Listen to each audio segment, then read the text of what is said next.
नमस्कार। India debate में आप सबका स्वागत है। मैं हूं आशुतोष पाठक। मित्रों, जब आपके दिन वक्र होते हैं तो फिर किसी की कुछ चलती नहीं है। परमवीर सिंह जो अब तक लोगों के ऊपर पहाड़ तोड़ते रहे थे और हर तरह का तिकड़म करके अपना राज पिछले 30 वर्ष से कायम रखा हुआ है, ये शख्स आज उनकी हालत यह है कि कैमरा उनके पीछे दौड़ रहा है, रिपोर्टर्स दौड़ा रहे हैं उनको, उनसे पूछ रहे हैं कि कुछ जुबान खोलेंगे परमवीर सिंह।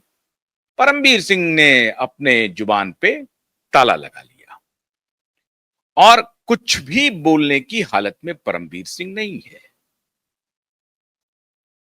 अब मैंने क्यों कहा कि वक्त जब बदलता है तो बड़े बड़े सूरमा खेत रहते हैं। परमवीर सिंह ने अब तक जितने पाप किए हैं उस सब का हिसाब होना शुरू हो गया। अभी 3-4 दिन पहले वो ऑर्डर की कॉपी मेरे पास अभी उपलब्ध नहीं हुई है, लेकिन जानकारी मुझे मिल गई है जो मैं अभी आपके साथ शेयर करने वाला हूं, जो ब्रेकिंग है। परमवीर सिंह के खिलाफ अदालत ने फौरन से पेशतर एफआईआर दर्ज करने की बात कही है और इंक्वायरी इन्वेस्टिगेशन शुरू करने की बात की है। एफआईआर दर्ज होगा तो कोई ऐसा तो है नहीं कि इनको ये उनके समधी हैं जो इनसे जांच एजेंसी कहेगी कि नहीं कोई बात नहीं है, आप घर में रहिए, आराम कीजिए, मौज कीजिए, जब हमको जरूरत पड़ेगी हम आपके घर चले जाएंगे। नहीं, गिरफ्तारी होगी। अब ये आदेश किस सिलसिले में आया है? ये ऐसा आदेश है मित्रों जो 1 साल पहले आ गया था, लेकिन उसकी अवहेलना पूरी पुलिस मैशिनरी ने किया है। पूरी पुलिस मैशिनरी। आप सोचिए इस शख्स का कितना दबदबा है पुलिस के ऊपर। इसके ऊपर कोई हाथ नहीं डालना चाहता। कितना रसूख रखता है ये शख्स। कोई नहीं हाथ डालना चाहता परमवीर सिंह के ऊपर। 1 साल पहले अदालत का निर्णय आया कि इनके खिलाफ इंक्वायरी प्रोसीड किया जाए, इनको गिरफ्तार किया जाए और उसकी हियरिंग कोर्ट में अविलंब शुरू की जाए। नहीं हुआ।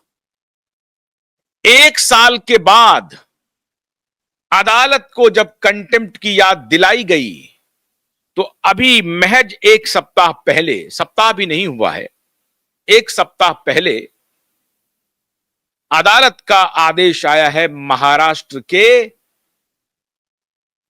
डायरेक्टर जनरल ऑफ पुलिस को।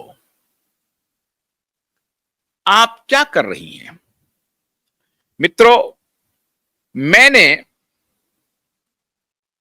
डीजीपी महाराष्ट्र का जो मेरे पास नंबर है, उस नंबर पे मैंने बजाबता उन्हें कॉल किया और कब कॉल किया यह भी मैं बताता हूं। जो मेरे पास डीजीपी महाराष्ट्र का नंबर है वो मैं मंडे 8:16 शाम को मैंने फोन किया है। कोई जवाब नहीं आया। हमने सोचा कि दिन भर शायद वो व्यस्त रहते होंगे, तो शाम को मैंने फोन किया कि शायद वो उठा लें। उन्होंने नहीं पिक किया।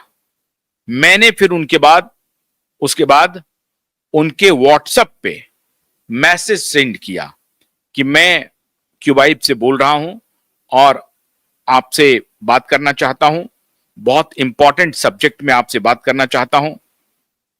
माननीय डीजीपी साहिबा ने उसका कोई रिस्पॉन्स नहीं दिया, ना तो फोन पिक किया, ना ही डीजीपी साहिबा ने कोई रिस्पॉन्स दिया।